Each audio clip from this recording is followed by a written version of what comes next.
नमस्कार। मैं डॉक्टर राजकुमारी शर्मा आज आपके समक्ष व्यवहारिक हिंदी सेमेस्टर 3 का दूसरा भाग लेकर उपस्थित हुई हूँ। जैसा कि मैंने पहली वीडियो में व्यवहारिक हिंदी का सामान्य परिचय देते हुए व्यवहारिक हिंदी का प्रयोग कहाँ-कहाँ किस-किस रूप में किया जा सकता है, उसका विस्तृत रूप वर्णन किया है। आज उसके दूसरे भाग पर प्रकाश डालते हुए मैं ये बताना चाह रही हूँ कि हम देखते हैं कि हमारे जीवन में हम अनेक प्रकार से हिंदी का प्रयोग करते हुए दिखाई देते हैं और उसके आधार पर हम अनेक प्रकार की क्रिया प्रतिक्रिया भी देते हुए दिखाई देते हैं। क्योंकि हम देखते हैं कि व्यवहारिक हिंदी का जो रूप है वह केवल अ, आम बोलचाल की भाषा तक सीमित नहीं है, उसका दूसरा रूप हम औपचारिक हिंदी में भी देखते हुए दिखाई देते हैं। सबको विदित है कि जिस प्रकार से हम अपनी राजभाषा के रूप में हिंदी का जो प्रयोग कर रहे हैं, उसका प्रभाव हमारे जीवन पर काफ़ी पड़ता है और बैंक से संबंधित हम अनेक जो कार्य हैं, वे अपनी राजभाषा में ही करते हुए दिखाई देते हैं। इसके लिए हमारे पास पर्याप्त रूप से सामग्री या शब्द भंडार उपलब्ध है, जिसे बैंक में स्थित कार्यरत व्यक्ति चाहे अधिकारी है, अनुवादक है या हम देखते हैं कि कोई भी टाइप के आधार पर हिंदी का प्रयोग कर रहा है, तो उसमें भी हम देखते हैं कि निश्चित रूप से मानक भाषा का प्रयोग करते हुए दिखाई देते हैं और हिंदी से संबंधित हम देखते हैं कि कई प्रकार की टंकन के स्तर पर दिक्कतें, परेशानियाँ या कठिनाइयाँ आती है, उसको भी समय-समय पर संशोधित और परिष्कार करने का रूप रखा जाता है। बैंकों में प्रयोग होने वाली हिंदी सरल नहीं है क्योंकि वहाँ पर हम देखते हैं कि मानक वर्तनी के अनुसार या मानक भाषा के अनुसार उसका प्रयोग किया जाता है और उसमें निश्चित शब्दावली का प्रयोग किया जाता है। राजभाषा होने के बाद भी हम देखते हैं कि कई प्रकार की अ, रुकावटें, कई प्रकार की कठिनाइयाँ उसमें आती हुई दिखाई देती है और इसके लिए समय-समय पर बैंक वालों ने अनेक प्रकार से प्रयास किया है। जैसे हम देखते हैं जो भी व्यक्ति बैंक में किसी भी पद पर आसीन है, वह अपने आधार पर यानी कि जो भी वह अधिकारी है या उच्च अधिकारी है, वह विषय का ज्ञाता तो नहीं होता है, पर वह कहीं न कहीं हम देखते हैं अंग्रेज़ी और हिंदी दोनों भाषाओं का प्रयोग में एक जैसी विद्वत्ता भी नहीं दिखाई देती है, पर वह सामान्य रूप से निश्चित शब्दों का प्रयोग करते हुए दिखाई देते हैं। हम देखते हैं कि किस तरह से वह अपनी भाषा की जो बनावट है, उस पर विशेष बल देते हैं। ऐसे में विषय की जानकारी देना या जो उससे संबंधित किसी भी तरह की जागरूकता का वह सरल भाषा में प्रयोग करते हुए दिखाई देते हैं। उस रूप में हम देखते हैं कि अधिकारी किस तरह से अपना जो कार्य है, वह रत रूप में करते हुए दिखाई देते हैं। बैंक में कर्मचारी हैं, अधिकारी हैं या पियून है, वह औपचारिक रूप से एक तरह से कार्य करते हुए दिखाई देते हैं और उसमें हम देखते हैं कि समय-समय पर उनके अ, उन्हें शिक्षण के रूप में या किसी अ, कोष के रूप में अनेक प्रकार से उनके यहाँ पर कार्यशालाएँ चलाई जाती है और उन कार्यशालाओं में हिंदी से संबंधित या अंग्रेजी से संबंधित शब्दों का जो सरल से सरल रूप है, उसका प्रयोग किया जाता है। और कार्यशालाओं के दौरान हम देखते हैं कि कई प्रकार से शुद्धि के रूप में, वर्तनी की शुद्धि के रूप में अनेक प्रकार से प्रतियोगिताएँ योजनाएँ चलाई जाती है, जिसका भरपूर एक तरह से उपयोग बैंक के जितने भी अधिकारी कर्मचारी हैं उसमें भाग लेकर अपनी हिंदी को एक तरह से दुरुस्त कर सकते हैं। हिंदी का जो शब्द भंडार है उसके ज़रिए अपनी अभिव्यक्ति और ज़्यादा सरल और व्यापक रूप में अभिव्यक्त कर सकते हैं। देखते हैं कि हिंदी में नोटिंग और ड्राफ्टिंग का ज्ञान और श्रेष्ठ कार्य करने वाले सभी व्यक्तियों को वहाँ पर पुरस्कार देने की भी एक योजनाएँ चलाई जाती हैं। समय समय पर हम देखते हैं कि जो कार्यशालाएं हैं उनसे संबंधित अनेक प्रकार की प्रतियोगिताएं रखी जाती है, और उन प्रतियोगिताओं में प्रत्येक पद अधिकारी भाग लेता हुआ दिखाई देता है और वह करता है। आजकल हम देखते हैं कि बैंकों में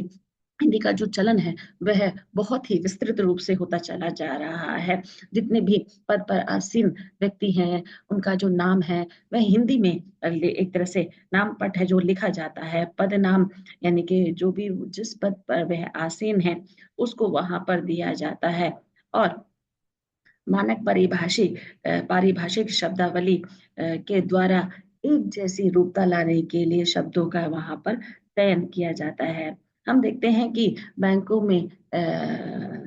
प्रत्येक रूप से अनेक प्रकार की क्रिया प्रतिक्रियाएं व्यक्त होती हैं, जिससे संबंधित वह पूरे साल में किस तरह की योजनाएं लेकर आते हैं, और उन योजनाओं में वह अपने पत्र पत्रिकाओं के द्वारा समय समय पर सूचित भी करते हुए दिखाई देते हैं, या किसी भी तरह की कोई भी कार्यशाला प्रतियोगिता या पुरस्कार सम्मान दिया जाता है तो उसके लिए अपनी पत्रिका में वह विशेष रूप से, चाहे मासिक है, त्रैमासिक है, अ, छह मासिक है, या फिर हम वार्षिक रूप में उसका अंकन करते हुए दिखाई देते हैं। और समय समय पर हम देखते हैं कि बैंक में रिपोर्ट के द्वारा उनको सूचित भी किया जाता है पूरे साल की जिस तरह की कवायद रहती है उसके आधार पर क्या क्या कार्य बैंक में सुधार रूप में किए गए, उनकी पूरी व्याख्या वहां पर सविस्तार से की जाती है। बैंकों में हम देखते हैं कि ज्यादा से ज्यादा किताबों को एक तरह से प्रमोट किया जाता है, या पुस्तकालय बनाने की, छोटे पुस्तकालय बनाने की एक योजना भी लागू की जाती है, जो समय पर अगर किसी भी शब्द में कोई भी परेशानी दिक्कत आती है तो वह पुस्तकालय में बैठकर उस पे विचार विमर्श भी किया जा सकता है और अपने ज्ञान की वृद्धि भी वहां पर करते हुए दिखाई देते हैं। हम देखते हैं कि हमारी भारत की जो जनता है, 70% जनता है, वह गांव में रहती है, और वहां पर जिस तरह की क्षेत्रीय बोली का प्रयोग होता है बैंक में स्थित, तो वहां पर भी हम देखते हैं कि उसमें सर्वाधिक रूप से कैसे सरल भाषा में मानक भाषा का प्रयोग किया जा सके। भारतीय परिवेश में हम देखते हैं कि हिंदी जन जन की भाषा के रूप में एक तरह से व्यक्त होती हुई दिखाई देती है, और यही अभिव्यक्ति संपर्क रूप में या राष्ट्रभाषा के रूप में जन सामान्य एक व्यक्ति दूसरे व्यक्ति से जुड़ा होता है। और बैंक में भी हम देखते हैं कि इसी भाषा के प्रति लोगों की जो उत्सुकता है, जो जरिया है बात करने का, वह प्रयोग में लाते हुए दिखाई देते हैं। बैंकों में हम देखते हैं कि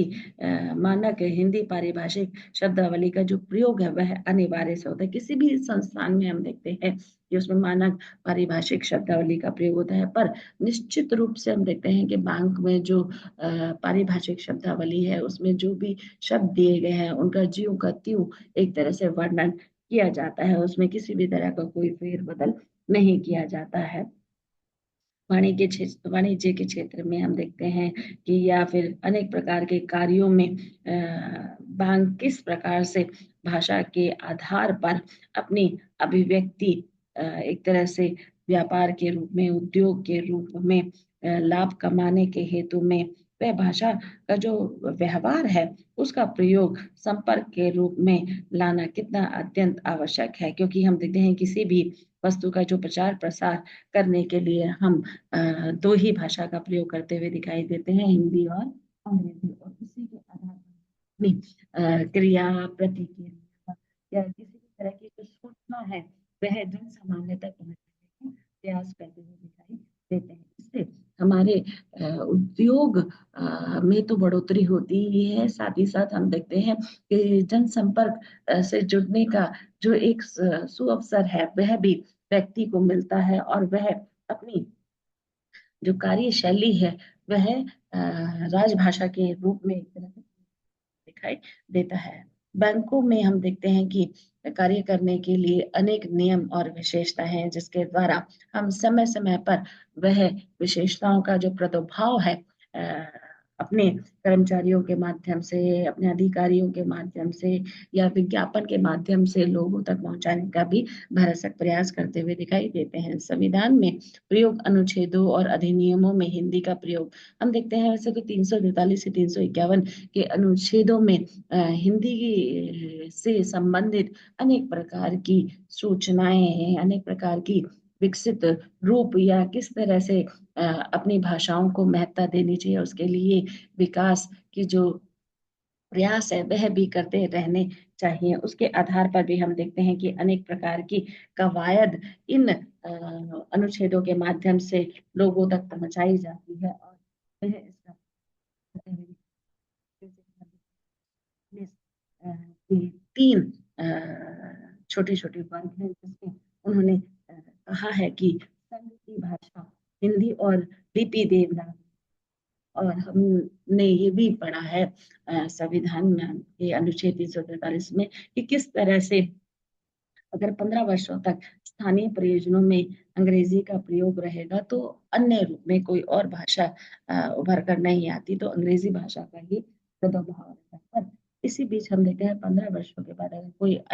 भाषा उभर कर आती है तो उसके समकक्ष रूप में हम उस भाषा का प्रचार करेंगे। उसमें हम देखते हैं कि किसी भी तरह का कोई भी उपबंध वहाँ उसको एक तरह से व्यवस्थित ला पाए। 344 बताया समिति का गठन कर सकेगा और उसमें किसी भी तरह की कोई भी जो परिवर्तन है वह भी लाया जा सकता है। 345 उल्लेख किया गया है। 351 के अनुच्छेद में बताया है कि प्रत्येक व्यक्ति ये जो भारतीय नागरिक है वह उसका यह कर्तव्य होगा कि वह हिंदी के प्रचार प्रसार में अपनी महत्वपूर्ण भूमिका निभाए, क्योंकि हम देखते हैं अगर हम अपनी भाषा का प्रयोग करेंगे तो हम उसमें स्थित अपनी संस्कृति, सभ्यता, रीति रिवाज, परंपरा जैसे मूल्यों को भी हम आगे बढ़ाते हुए दिखाई देते हैं। और हमें अपने शब्द शैली यानी कि शब्द भंडार का भी हम देखते हैं कि जो संस्कृत से हिंदी में यानी कि तत्सम से तद्भव है, तद्भव से तत्सम में शब्द आए हैं उनका भी हम सहजता से अपनी आम बोलचाल की भाषा में या बैंक में स्थित कार्यशैली में प्रयोग में ला सकते हैं। अधिनियम 1963 और अधिनियम 1976 का इसको बताया गया है कि 1963 का जो अधिनियम है उसमें अनेक प्रकार के संशोधन परिष्कार किए गए और 1967 में ये लागू हुआ। 1967 में अधिनियम जब लागू हुआ तो उसमें 9 उपबंधों के आधार पर भाषा की विशेषता को वहां पर बताया गया कि जो हमारे हिंदी भाषी राज्य हैं वह किस तरह से हिंदी का प्रयोग करके देश में अपनी वृद्धि लेकर आ सकते हैं, कार्य में अपनी प्रगाढ़ता लेकर आ सकते हैं और उसके द्वारा पत्र व्यवहार की जो आवाजाही है उसे वह कर सकते हैं। 1967 के अधिनियम में बताया गया कि जितने भी 1967 और 76 के अधिनियम में बताया गया कि किस तरह से हम अपने जो भी आदेश हैं, विज्ञप्तियां हैं, सूचनाएं हैं, करार है, लाइसेंस है, परमिट है, पासबुक, चेकबुक, रिपोर्ट आदि में हिंदी और अंग्रेजी दोनों भाषाओं का प्रयोग किया जाता है और इसी के आधार पर अनेक प्रकार की कार्यशालाएं और प्रोत्साहन पुरस्कार का जो रूप है वह भी एक तरह से बैंक में साझा किया जाता है और उसके द्वारा जो भी बैंक में कार्य है करता है व्यक्ति या किसी भी पद पर आसीन है वह उस विषय से संबंधित अपनी जो भी सूचनाएं हैं वह जन सामान्य तक पहुंचा सकता है राजभाषा के द्वारा। हम देखते हैं बैंकों में जो प्रयोग पारिभाषिक शब्दावली है उसमें से मैंने कुछ यहाँ पर शब्द लिए हैं जिसे हम अपने जीवन में बैंकों में जब भी जाते हैं तो उस तरह का प्रयोग करते हुए दिखाई देते हैं, जैसे अकाउंट है, जिसे खाता या लेखा लेखा भी कहा जाता है। एडवांस यानी कि अग्रिम, बैलेंस यानी कि बाकी या शेष जो राशि है, बैंक मतलब अधिकोष, क्लियरिंग यानी कि समाशोधन, क्रेडिट उधार, डिस्चार्ज अदा करना, फिक्स्ड मियादी, इंटरेस्ट ब्याज, मेच्योरिटी अवधि, सेफ सुरक्षा, जरूरी, सेटलमेंट यानी कि भुगतान, लोन मतलब कर्ज, मनी लेंडर मतलब साहूकार, ऑर्डर मतलब आदेश, पेड मतलब अदा कर दिया, स्टेटमेंट मतलब विवरण, टेलर मतलब गणक, ट्रांजैक्शन मतलब संचालन, टर्म यानी कि शर्त, और विल यानी कि वसीयत जैसे शब्दों का जो प्रयोग है वह हम देखते हैं कि बैंकों में किया जाता है। और ऐसे ही अ, और भी शब्द हैं जिसका प्रयोग हम बैंकिंग में अपने अ, एक तरह से कार्य में करते हुए दिखाई देते हैं कि हमें किस तरह से वहां पर जाकर कोई भी अगर पूछताछ करनी है या किसी भी तरह की कोई इंफॉर्मेशन लेनी है तो वह हमें पूर्ण रूप से सरल सहज भाषा में, शिष्ट भाषा में प्रयोग में लाते हुए दिखाई देते हैं। धन्यवाद। इससे संबंधित अगर आपकी कोई भी प्रश्न है तो आप कमेंट बॉक्स में जाकर पूछ सकते हैं। मैं पूरा पूरा प्रयास करूंगी आपके सभी प्रश्नों के उत्तर देने का। धन्यवाद।